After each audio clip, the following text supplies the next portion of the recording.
So where are we going? It's a place called Cockabin Rock, and I've never been there. Me too, but it's kind of like Coral Bay. Kind of like Coral Bay? Yeah, because Coral Bay has like some rocks. It does have rocks, but Coral Bay is north and on the coast. We're going directly inland of Perth, a couple of hours. Yeah, but it's kind of like that place. Kind of. It's called Cockabin Rock. Can you say that? Yeah, Cockabin Rock. Perfect. So this was suggested to me by someone called Nev, who watches our show, and he sent me an email in. So thanks for that, Nev. If anyone else knows of any cool spots we should check out, please let us know. Anywhere in Australia, really, because we'll just add it to our lap. So a lot of people ask us, how do we keep Chloe entertained while she's in the car for long drives? To be honest, this is certainly not a parenting channel, and I've just noticed she's flicked my car into full drive while she was sitting here. Always got to check that. That's how you break Driveline. Anyway, yeah, look, we're not a parenting channel by no means. She gets Tiff packs her a big lunch box, which will be packed full of snacks. What's she packed you? Let's have a look. Oh, a little cake, some fruit, some salami, a yogurt. That was nice of you, Mummy. Yeah.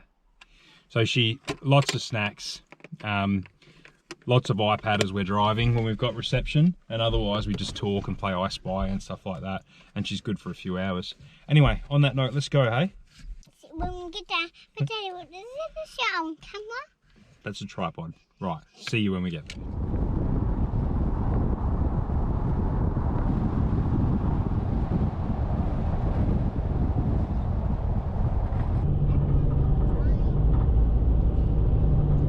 Gosh, it's big, isn't it?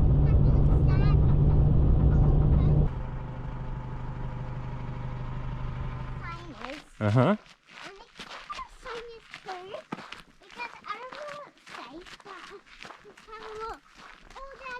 Yeah. We can't roast marshmallows. You can't roast your marshmallows? Oh, that's okay. Where we're camping, we'll be able to. Yeah. I know a good spot where we can camp. Come on, let's have a look. So this is on the other side of the rock. There's not a hell of a lot of room to pull up the caravan, but there's supposed to be an old well from the 1920s here, so we'll have a quick look at that.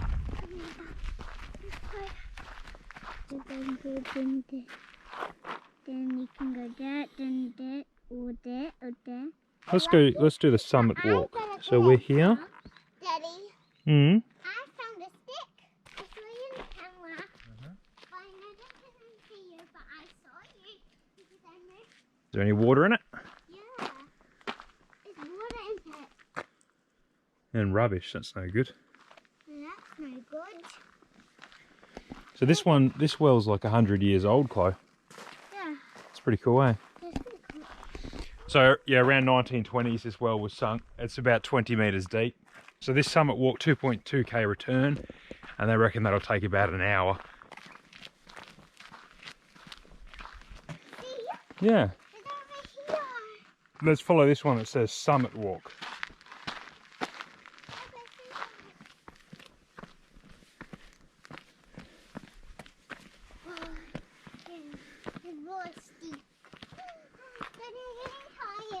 Are you getting tired already? Yeah. Oh dear.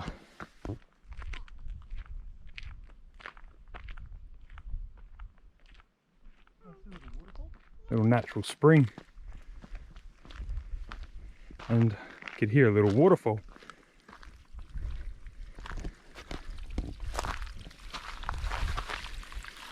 There's some tadpoles in there, Chloe. Huh? There's tadpoles in here. No, I don't see them. Oh yeah, there. Look. See the little black things moving? Oh yeah, can I see? Yeah, but don't poke them. Okay, I'm gonna press. Alright, that's enough. Alright. You know what they turn into? What? Turn into frogs. Should we keep going? Yeah. Careful not to fall in there. Come on. This is my rock stick. Daddy, let's play up Peter to see those like toy things. Like toys. Yeah, you can stack a rock on top if you want. Like my treasure map. Good job. Come on, let's go. I see something up there. What do you see? It's a white thing. That might be the top, I think. Yeah, I think that's it.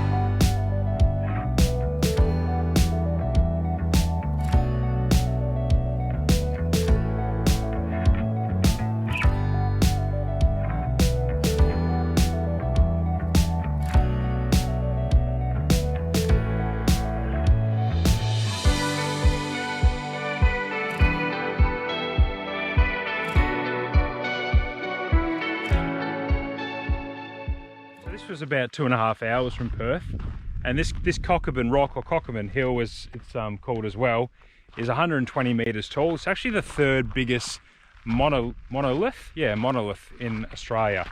So everyone knows about Uluru, that's the biggest. This is the third biggest, and it's 2.5 hours from Perth. And no one comes out here. Back in the day, you used to be able to drive up on top of this, but you can't do that anymore. And you also used to be able to camp somewhere down there, but you can no longer do that as well. But there is a good little campsite, which I think is in a... Make a fire. Where we can make a fire. But it says no, but now it's telling us no, so we can do one. Yeah, well, we're not allowed to fire here, but we can have a fire at this little free camp that's about 10 minutes from here called Quolin. And I'm pretty sure it's an abandoned town. Again, not a heap of information, but we'll have a look. This isn't actually the track down, and we're doing a bit of exploring now, aren't we? Yeah. How cool is this rock wall over here, Chloe? Let's go have a look. Okay. Slow and steady, that's it. Look so far. Here we ever walk far. Yeah, all right.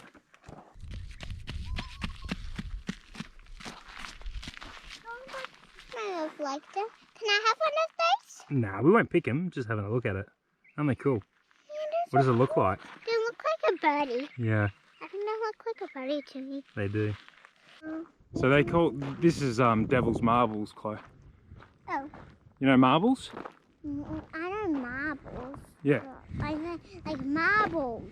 They reckon these look like marbles because they're round. What do you think? Yeah, they look like marbles. Look a bit like marbles? They look like marbles. How do you not do it? Daddy, Yeah. can I do it in there? It's pretty good.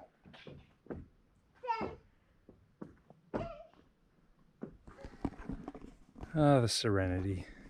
Huh? So itty. Rightio, I think we found the limit of what a 4-year-old can do. You're tired and you want to have a rest, don't you, Chloe? Yeah. Yeah. Because I'm tired. Alright. So we're going to motor back to the car. We will drive to our campsite, which is only about 10 minutes from here. And we'll set up, and Chloe can have a bit of a relax while I get a fire going and get dinner sorted. Oh good, the van's still there.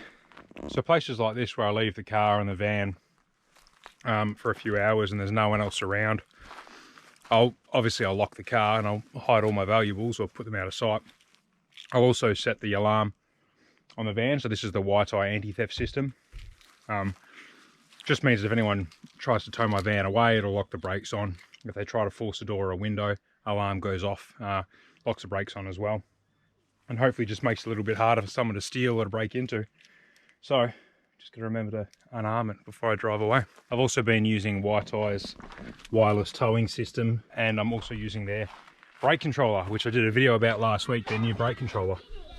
That is really, really cool. But I did a video on it last week, so I won't rabbit on about it. Righto, let's find this campsite. Shouldn't be far.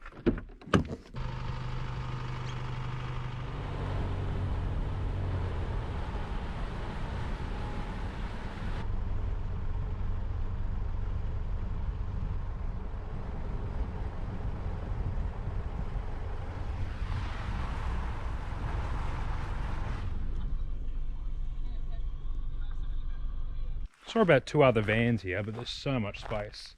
We're probably 100 metres from the next closest van. So this was an old town site in the early 1900s. I think there's a bit of a walk trail through, but I think there's only one sort of ruin left, which is a church down that way. We'll have a look a little bit later. Anyway, we'll get set up. Chloe's starving, so I better feed her. Just wasn't quite level, but pretty close. So just one little ramp there. And I'm going to stay hitched up so I don't have to drop any legs or anything. And this is a nice drive-through bay. So quick setup. Oh, and I won't bother putting the awning out because we're not going to get any rain.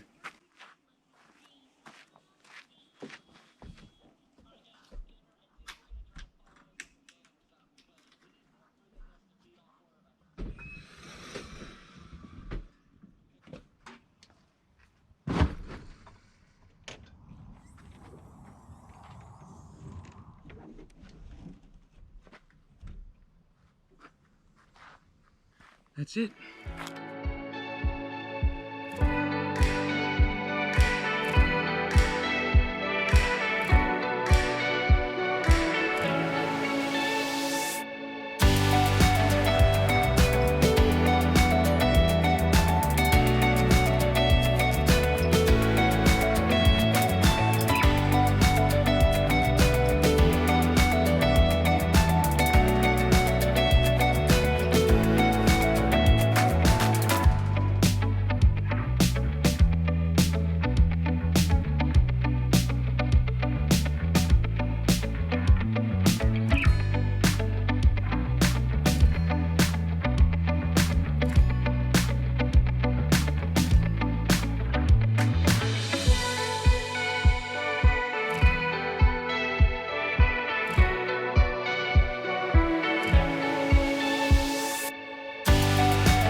Hey guys, we've got some new products available on the web shop. We've got the round stickers, we've got a new style of hat which is a flat peak trucker style, and we've got hoodies finally available. I know we're at the end of winter, we've only got a limited run, so once they're gone, and then we'll restock them next year.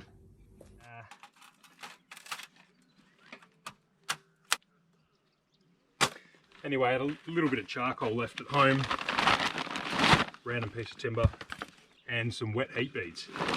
So we'll see how we go.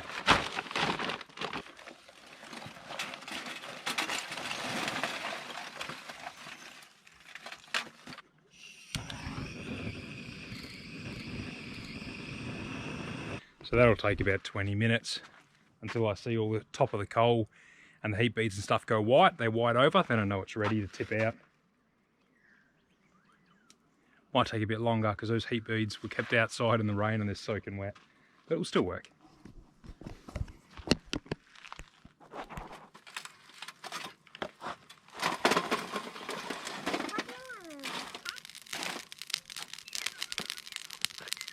Let that cool down. Daddy is a farty bum. I'm a what? A farty bum? No, I'm not. Daddy is a farty bum. Oh, it copies everything you say, doesn't it? Yeah, I do. I just got a deal. Okay, I just got a deal. I got a nice really cozy fun. And the little one is gonna have a little cozy blanket. I'm gonna put my little pen here. Alrighty, full disclaimer here. I've only done this once before and it didn't come out very good.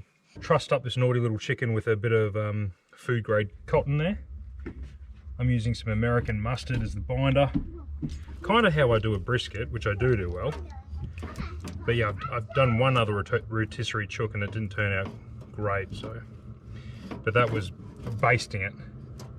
This I'm gonna do a rub. See how we go.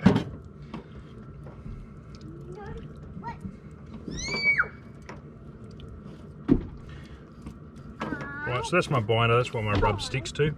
That drone you can hear is the diesel heater. I've just turned it on, so it's ramping up. It's going to be cold tonight. Well, cold for us in WA. Open up the door.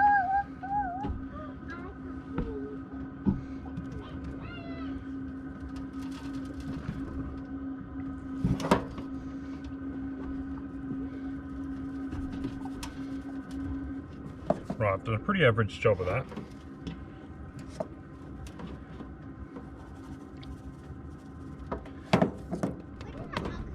But it'll probably do.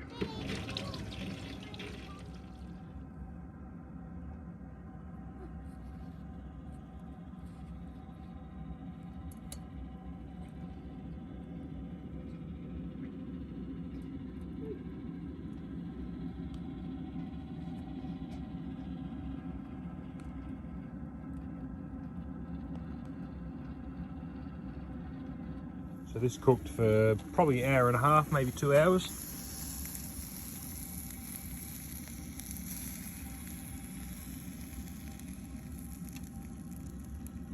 I've got this great little Bluetooth meat thermometer that I use for stuff like this. I always use it on my briskets at home when I'm smoking.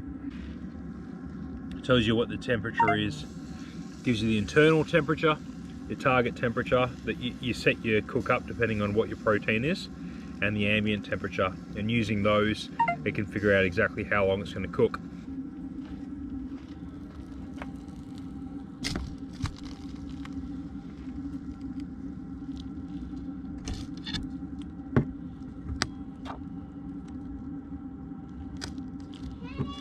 Yeah. Yeah, I'm making you dinner.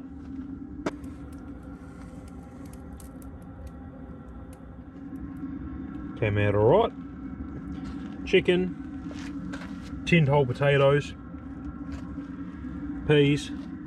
I'll have a bit of Peronaise sauce on there, and that's tea. Chloe's got the same thing, but in a wrap. She's cold, so I'll let her eat inside. Hey, I told you to put a jumper on. Well, I don't need one. Huh? I don't need one. It's freezing. But I don't need one. And it's cold. Were you cold last night while we were sleeping? No. We'll toasty warm inside the caravan. We had the diesel heater going all night, fully cranked. There's no one around here, so we're not going to disturb anyone. So yeah, it was good. Anyway, making pancakes, Chloe's request. She asked me before we left, so I actually pre-made some mix just in one of these things, so I didn't have to bring all the dry ingredients. So that's been nice and easy. I've got a new Bialetti stovetop milk frother. Now, Jason from Espresso Tenango sent me that a couple of days ago, and it's wicked timing because normally I would froth my milk in the canopy of the car. There was an inverter in there. There's not at the moment because I'm still halfway through the canopy fit out and the inverter is not wired in yet. So you'd think I'd be able to run off the inverter in the caravan, but strangely I can't. I think this has got a 1000 watt inverter. The milk frother runs about 600 watt, but it just won't run. And it might be because that's a mono sine wave inverter, I don't know. Anyway, this will be really handy for frothing milk this morning.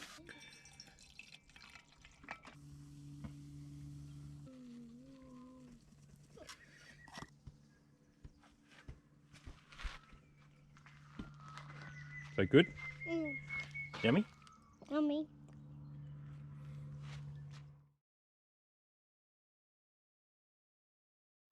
So see you when we get there. But I want to ask them one thing. Go on. But Daddy. Yeah. I can't see people looking at us. No, you can't see them, but they can see you. Weird, hey? Can them see us with here? Yeah. Anyway, on that note, let's go, hey? Yeah, but what is this? It's an oil filter. No, it's a fuel filter. Oh. Yeah. Should we get going or what? Yeah. Let's go. Just leave it there. Come on. But I wanted to film. Come here and pretend it's not there. We're just walking past it so you can get a video of us from behind. You ready? Come on. Just keep walking. I see you, Daddy. I saw you in the camera. But I know that I didn't see you, but I saw you. God. Hard to film good B-roll with a toddler. Dad, try to film me. Can you see me? Can I hold a camera? Is that a little cave? Yeah, that's a little cave. Look. You see? Oh, yeah. There's lots of rocks in there, and there may be crabs in there. Crabs? I don't think so, buddy. I wish I crossed my eye, but I missed my shoulder. That is so sad.